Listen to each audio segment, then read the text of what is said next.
संजय जी। धन्यवाद सर, आपने इस महत्वपूर्ण विषय पे मुझे अपनी बात कहने का मौका दिया। मान्यवर, वंदे मातरम का अपमान बिल्कुल नहीं होना चाहिए, ये हमारी पार्टी का भी मानना है। भारत के राष्ट्रगान का भी अपमान नहीं होना चाहिए, इसके लिए कानून है। भारत के तिरंगे का भी अपमान नहीं होना चाहिए, इसके लिए भी कानून है। लेकिन मुझे बहुत हंसी आती है कि वो पार्टी इस बिल को लेकर आ रही है जिसने 52 साल तक, मान्यवर 52 साल तक आरएसएस के मुख्यालय पर भारत का तिरंगा नहीं फहराया गया। भारत के तिरंगे का अपमान किया इन लोगों ने। सदन की परंपरा मुझे अपनी बात करने दीजिए, प्लीज। मैं अपनी बात करने दीजिए। आप कहिए, लेकिन आप वही बात कर सकते हैं जो सदन की परंपरा। प्लीज, हेड गेवार जी की एक चिट्ठी पढ़ना चाहता हूं। प्लीज सर, ये डॉक्यूमेंटेड चीज कैसे नहीं पढ़ने देंगे? एक मिनट आप डॉक्यूमेंटेड चीज कैसे नहीं पढ़ने देंगे? हम बता रहे, माननीय संजय, मेरा समय रोकिए सर, मैं बता रहा हूं, मेरा समय रोकिए। आप माननीय सदस्यगण, किसी भी डॉक्यूमेंटेड चीज को आपको रखने का तब अधिकार है जब माननीय चेयरमैन से आप परमिशन लेते हैं। चूंकि परमिशन नहीं है, इसलिए मैं इसकी इजाजत नहीं दे सकता। आप विषय पर बोले। माननीय Sanjay ji, please take your seat.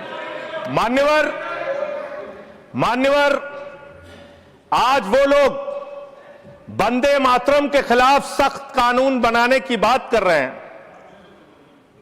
एक पत्रिका है ऑर्गेनाइजर 1949 में, जिसने लिखा राष्ट्रगान आइटम ऑफ एंटरटेनमेंट है। आपने हमारे राष्ट्रगान का अपमान किया, उसके खिलाफ कार्रवाई होनी चाहिए। उन लोगों के खिलाफ, उन संस्थाओं के खिलाफ जिन्होंने राष्ट्रगान के खिलाफ लिखा, जिन्होंने तिरंगे का अपमान किया। हेड गेवार जी ने अपने संघ के स्वयंसेवकों को 1930 में पत्र लिखा, 1930 में पत्र लिखा। सर, आप संजय जी, मुझे अपनी बात कहने दीजिए।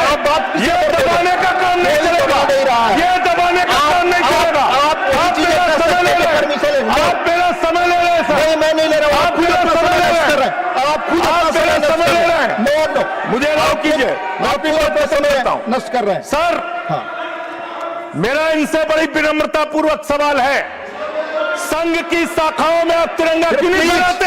आप क्यों नहीं फहराते? जो आप वंदे मातरम की बात कर रहे हैं, जो ऑर्गेनाइजेशन वंदे मातरम हम भी लगाते हैं। नहीं बोलते, सुन लीजिए, खत्म कर रहा हूं सर। हाँ बोलिए। वंदे मातरम हम भी लगाते हैं। वंदे मातरम का मतलब होता है मातृभूमि की वंदना। भारत माता की जय हम लगाते हैं, मतलब होता है भारत माता की जय। पूरी दुनिया में हम अपनी भारत माता की जय जयकार करते हैं।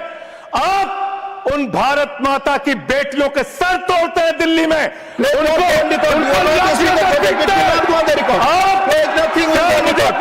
विषय पर नहीं बोल रहे, नहीं, आप विषय पर नहीं बोल रहे। आपको इस विषय पर बोलना ऑलरेडी मैं कह चुका हूं। प्लीज आप विषय पर, तुम्हारी बात दबा देंगे क्या? नहीं, आप विषय पर कह रहा हूं, तुम्हारी बात दबा देंगे क्या सर?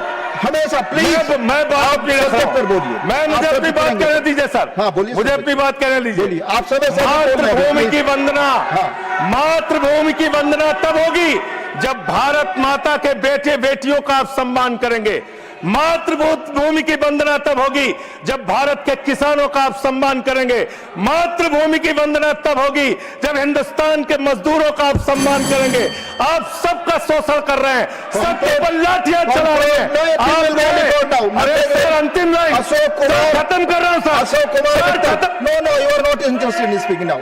आपको अधिक समय दिया मैंने संजय जी, 1 मिनट। हाँ बोले संजय जी, बोले कंट्रोल करें, बोले।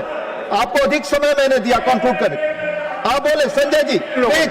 मैं खत्म कर रहा हूं। बोलिए सर, मैं पूरे विनम्रता के साथ, चेयर के प्रति पूरे सम्मान के साथ ये कहना चाहता हूं, जिन लोगों ने अब तक भारत के राष्ट्रगान तिरंगे का अपमान किया है, उनके खिलाफ कार्रवाई का भी बिल लेके आइए। हम उसका भी समर्थन करेंगे, इसका भी समर्थन कर रहे हैं। माननीय अशोक कुमार मित्तल जी, प्लीज।